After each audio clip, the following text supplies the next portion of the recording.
This is Ben with WTI. I'm going to tell you my thoughts on the 10-inch 2-in-1 trimmer and edger by Worx. First, I love just how incredibly lightweight it is. I also really like the safety features. It's got a protective plastic guard in the rear, it's got a folding flower guard in the front, and I really like the direct line feed, so you don't have to bang it on the ground to get the cord to move forward. And all it takes is a simple flick of the wrist to go from trimmer to edger.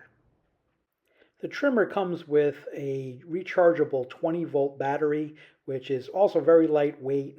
Included as well is a very low-profile small charging unit, which doesn't take up a lot of space.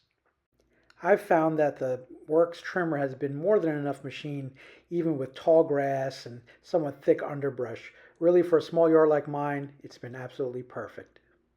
So if you're looking for a trimmer that's cordless, lightweight, and high value, I would definitely recommend the one from Worx. It does exactly what its name says.